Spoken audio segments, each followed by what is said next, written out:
Hey, welcome back to the Working Class Customs YouTube channel. Welcome back to the lot, the rolling stable, studio, whatever you want to call it. Today we're going to talk about what I like to call track day logistics. So what I do personally and what we do on this channel a lot is travel literally all over the country to check out different racetracks, ride bikes. I like to try and see the world via racetracks. That's what I do. That's what kind of led to doing all this track day related stuff here on the channel. And I'll tell you, I didn't start with this bad boy. We'll get into that in a minute, but I started with a much smaller setup. So what we're gonna talk about today is kind of where I started, where I'm at now, why I made the decisions I made. I've got a lot of videos out on the channel of your first track day, how to get there, what to do, trailer reviews, just a bunch of different stuff. So make sure you check out the channel. To do that, easiest way, click the subscribe button down below, throw a like on the video, and go check out all the other videos because I'm gonna try and not repeat myself because all the other videos are out there and I don't want to make this thing like 2 hours long. I could talk about this stuff for literally ever. It's what I kind of do. It's my passion, my hobby, whatever you want to call it. With that, we'll go ahead and get into the video and we'll talk about, like I said, where I started, where we're at now, why I made the decisions I made, and what it takes to take yourself and a motorcycle or two and travel literally from one coast to the other and hit different racetracks along the way. All right, so my first track day ever, I had a pickup truck. I borrowed a trailer. Let me show you the trailer I borrowed real quick. I actually now own said trailer. There is a trailer review out there on this and how to set up a trailer along with the other trailer we have over the compound with Cole. So go check out that link. It'll be up here. Anyway, this is our trailer setup. I borrowed this trailer a couple times. My buddy had it and I ended up buying it from him because it just worked so well. So this is a little 5x8 trailer. Works perfectly for two bikes and you can tow it behind anything, which is great. I had a small pickup truck, borrowed this trailer, and then I literally took a tent to the track. So my first track day, it was just a single day. I didn't want to go early in the morning because I wanted to have everything ready to go, wanted to be set up, be nice and ready to go. So I didn't have a canopy, didn't have anything like that. I thought I had this crazy amount of stuff because I happen to have stands, but it was literally just my street bike with tape on it. And we showed up to the racetrack that night, set up camp a little bit, and then we put a tent out and we slept in it. And I'll say that it wasn't too bad, except that it did rain that night and our tent happened to be in a puddle, so it got real wet. So I never did that again. I never did the tent thing. Definitely a viable option. Moving on from then, when I was traveling across the country, we would just kind of stay in hotels. So, you know, I started out in Washington, did a few track days up there. My first bigger trip wasn't really that far, it was just down to Portland. But then later that summer, we did a big trip where we went out to Utah and did a track day, and we drove out to California from there and did a track day, and then back up to Washington and did a track day up in Washington to finish it all out. So it was about a 3-day track day trip. And for that, we were just doing hotels, staying with family where we could. Right, I got family in Utah, and so I was able to stay with them and do the track day there. In California, we just did the hotel thing. So most racetracks generally have a hotel nearby. You can absolutely do the hotel thing. It's not too bad. The only kind of question comes, do you want to set up all in the morning or do you want to have your stuff set up the night before? So I've also done in this trailer behind me back here, I have put a cot in there and just slept in there overnight. That's not bad, as long as there's not too much heat or too much cold. Generally, a sleeping bag will overcome the cold more than the heat though, so it's not too hot outside, it's not too bad. Sleeping in a hotel is definitely better. So as far as like traveling across country, being able to do all that on a budget, the hotels or just sleeping in your truck or sleeping in your trailer is definitely the way to go. If you have an unlimited budget, then you can start to get something a little bigger like this guy right here. And the reasons that I did that, I'll get into in a little bit because it's more than just doing track days. But later that winter, we went on another big trip where we went down to Arizona. We actually started out at Chuckwalla, then went to Arizona, did a track day there, and then went back to Chuckwalla. And we were supposed to have a Las Vegas trip on there, but they canceled that track day, I think like a week before we went. So part of the logistics of it comes down to being able to find multiple track days at different tracks that are nearby, all around the same time. And then the other side of it is you gotta be willing to drive. So if you're not willing to drive, like put 10 to 12 hours behind the wheel in a day for multiple days in a row, then doing track days across the country might not be for you and you can go ahead and click out of this video. But if you like driving and you like doing track days at different racetracks and you wanna see the country via racetrack, then this is the way to do it. And I can't really show you, I could get on the computer and show you like how to Google track days near here, but a while back I put together a book of every racetrack in America that offers motorcycle racetracks or motorcycle track days, sorry, and I flipped through that book and I'm like, all right, I want to go ride this racetrack. So I'll look up motorcycle track day at racetrack A, right, or racetrack B, whatever it might be, Chuckwalla for instance, and I find a group that does it and I find a date. I'm like, all right, cool, let's do that. Now if I'm going to drive multiple days or at least multiple hours to go to a track day, I want to get something else in, right? So when I was up in Washington, I'm driving down to California. I don't want to just go to California for a day and come right back. That's no fun. So I was like, okay, what other racetracks are relatively nearby? So I'm flipping through my book and I see Las Vegas and I see Arizona. I'm like, all right, sweet. So I look up track days at those two places. There happened to be one a week apart, and then literally the next day back at Chuckwalla again. So perfect. I can go down to Chuckwalla, do a track day, spend a week vacationing, right? Take your time, enjoy the vacation, do a little bit of beaching, whatever it might be for wherever you're at in the country, and then come back or travel to the next track, do a track day, come back and do it all over again. So that's a lot of what it is. We'll get into this motorhome here in a little bit, but having a trailer, and I would say an enclosed trailer especially, I think is a big key to it. It gives you the opportunity to not just, how do I put this?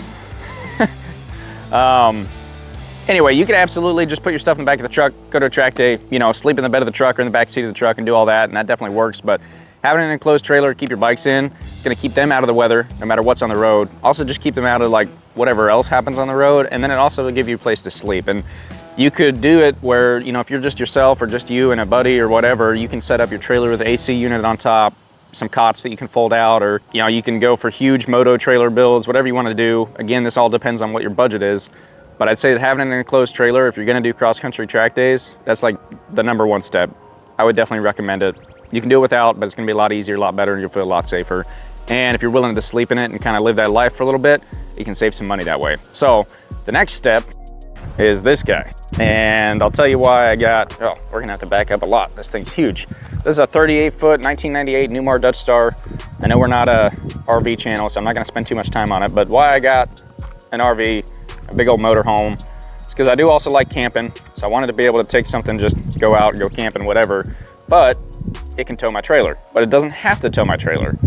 If it's towing the trailer, I can still do everything that I need to in here. So I have a place for my family to be, I have a place for my dogs to be, and up underneath here, these two bays and the two on the other side are pass-through storage, and there's so much storage down in there, I knew I could take whatever I needed to not only support the motorcycle riding, but also support my family for multiple days on end. So we did our kind of debut trip last year down to Arizona, rode at Podium Club. There's a review on that, go check that video out.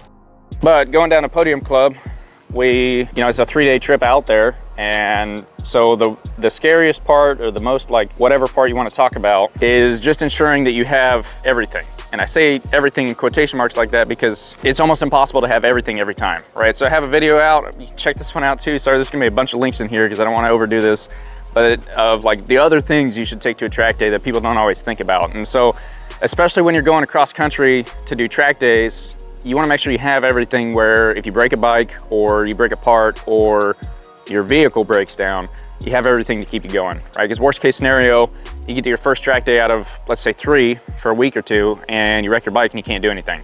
Generally, there are parts and mechanics at the tracks, and so you can always kind of rely on that a little bit, but I try to have literally everything I could ever need. So I bring an extra set of wheels, tires, my tire changer, all my tire changing tools, all the tools I could think I could need, and then just a box of extra random parts that could break off pretty easily, right? Now, if you have a like real bad fix or a real bad wreck where you got to fix a lot of stuff, I will say that there's times, right? There's times you might not have everything, and that definitely happens. And so I'll say that the other side of this is that things can go wrong. You got to plan for that, and you got to expect it. And a lot of this whole cross-country racetrack, track day, traveling stuff is just hope and luck. And you know, you plan for everything you can think of, but if you miss something and something happens, chalk it up to, okay, it happened, and you move on and you hope for better on the next trip, right? And so I've been extremely lucky. I haven't had any big problems. I've had some problems a little bit. You know, the only time I've wrecked bikes, I've been relatively close to home, and it's only been a 1 track day. But on my cross-country trips, I've had a wheel fall off my truck before. I've had, knock on wood, haven't had any flat tires on the trailer, but gotten there and had some scratches on a motorcycle because the motorcycle wasn't fully strapped in. The biggest thing I think I'll say that you want to do research on, and what I check every time I sign up for a track day, cool. Sometimes before the track day, sometimes after, I will get online and I will look at the racetrack's website and try and get an idea of what kind of amenities they have. And we're working on getting track reviews out for you guys so that when you're traveling to these racetracks, you can just watch our track review and get a good idea of not just the track and what that's going to be like and whether or not it's worth riding, but also the facilities at the track and what you need to bring with you, right? Because some racetracks have fuel, some don't. Some have power, some don't. Some have showers, some don't. Some have bathrooms, some just have porta potties.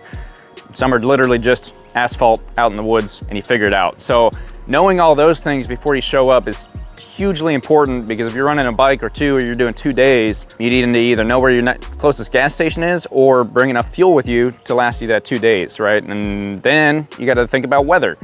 and you gotta decide whether or not you're willing to ride in the rain, which I'll tell you that if you're doing track day trips that are planned months out and they're long distances and you're going all over the place, you need to just be comfortable with riding in the rain, because you don't want to spend hundreds, thousands of dollars, get there, it rains, and you're like, nope, not gonna ride today, and just sit there and waste your money. It's a waste of money. Be comfortable with riding in the rain. With that, always best to have a set of tires that are at least rain worthy. You don't need rain racing tires. You can just get standard DOT tires, and they'll work in the rain. You'll at least be able to still ride, maybe not super fast, but a lot of people don't ride fast in the rain anyway, so who cares? But those are the things that I look into. So I'll grab my tickets for my track day, and then I'll go to the racetrack's personal website, and I'll look at their amenities. And sometimes that requires calling them. That's one of the easiest ways I've found to figure out what they actually have. But try and get an idea for their facilities to figure out if I need to bring my generator or if they're gonna have power. If I need to bring, 20 gallons of gas, or if they have fuel of the track, which fuel of the track is expensive. So just bring your own fuel anyway. But those type of things, if they have a restaurant, or if I need to pack food, right? And so that's kind of why I ended up with this thing, is because I can just pack food. I can pack all my fuel in here. Well, my fuel goes in the trailer for the bikes, but the fuel in here will last me. It's got a generator. That generator will support tire warmers. So worst case scenario, I show up to a racetrack that has 0 facilities besides an outhouse. I can still shower. I can use a nicer bathroom. I have a generator, so I have power all weekend. I have AC inside, so it's nice and cool. There's an awning on the side, so I don't even have to bring a canopy anymore. And it can tow my trailer for the bikes. And with how much room is in one of these, I actually don't have to put much in the trailer anymore. A lot of it goes in here.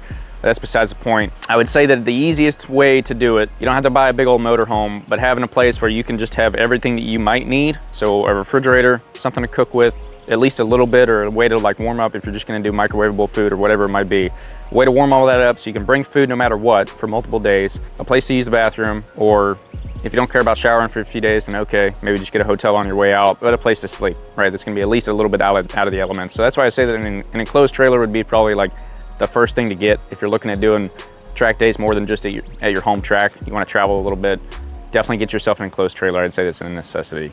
If you want to step up your game, toy haulers aren't a bad option. Again, this isn't an RV channel, so I'm not going to dive into why I got a motorhome specifically. There's a lot of personal reasons behind that. A lot of it's the size of my family, the age of my family, and I got to this point because it makes it so that I know that no matter what track I show up to, I can have everything I need. Now, I still check before I go. I'll check the racetrack, like I said, check and see if they have power, have all these things, so I have an idea of what I actually need to bring, if I need to top off my fuel tank, if I need to top off water, whatever. Some racetracks have full RV hookups, that's awesome. Others have literally 0. You gotta bring everything you possibly need. So that's kind of the track day logistics. We're gonna get back, I'm actually packing up today to head out up to North Carolina this weekend. So be looking for track reviews in North Carolina, some motorcycle reviews, and I think we're gonna test the brakes on the Gixxer. If you haven't seen the brake video on the Gixxer yet, maybe watch it after the brake test comes out. There'll be a link up here. We'll see how that goes. But while I'm loading the trailer, if I think of anything else, we'll add it to the end of this video or into the middle of the video back in there. Yeah, so I just wanna say that doing track days across the country, it's a lot of sitting in front of the computer and planning. It's a lot of figuring out how I can take the least amount of time off work and get the most track days in. Having an idea of what racetracks are in the area is like probably step number 1, so you can know which ones you want to go to. Then you got to Google what track day organizations run at those places, because it's sometimes weird what tracks they actually run at. Then you got to find a bunch of dates that all line up, buy your tickets, then you got to look and see what each racetrack has with it. And then sometimes the track day orgs will tell you, if they'll have a tire guy, or if they'll have a mechanic guy, or a suspension guy, and things like that. So you can kind of plan the amount of parts you need to bring around all those things. It's a lot of big time planning. Those are the logistics behind it. And then you gotta plan your trip, you get out there. But at the end of the day, I think it's very rewarding to put together a big full week or 2 long trip of nothing but motorcycle riding. It's awesome. I've also done, the enclosed trailer is awesome because I've got a Harley Davidson and I like to do a little bit of road riding. So I've taken both my track bike and my Harley with me before. And between the track days, there's one on one Saturday, one on the next Saturday. Between those two, you pull out the Harley and you go check out the local roads and do a little bit of cruising out there. So it's awesome. It's a great time. I love it. If you're into that, give it a try. I'd start with something small, say something that's a little further out, but don't try and do a cross-country trip day 1, or do. That's what I do most of the time. I just kind of go for it and figure it out. It takes a lot of planning. Double check everything, and the best thing you can do is literally just, for me anyway, sit down and think, okay, what's everything that could possibly go wrong? How can I combat that as much as possible? And then like I said, do your research on the track and figure out what they're gonna have and what they might not have. So hopefully that answers some questions for some people. I know I had a comment a while back about what are the logistics behind doing all this. That's what it is. This is how we do it. We got the rolling stable studio here. We got our trailer, we pack everything up, we take hopefully everything we could ever need, and we hit the road and pray and hope for a great time, and most of the time it turns out great. And then you keep your attitude up. If it doesn't turn out great, okay, stuff happens sometimes, keep the attitude up, plan another trip. And I will say also that, like, you do your first one, next time you'll take more stuff, next time you'll take more stuff, and then you're always kind of building this list of things that you need, and soon it just takes your entire garage is going with you to the track. But that's okay, that's what we're all about. So like I said, hopefully that answers your questions. If you have any other questions, feel free to leave a comment down in the comment section, or you go hit me up on Instagram at JKMotoPodcast.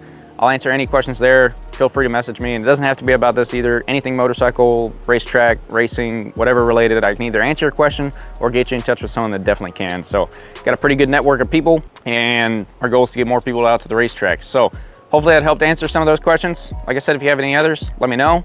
Thanks for watching. Don't forget to subscribe to the channel and throw a like on the video while you're there. We'll see y'all next week.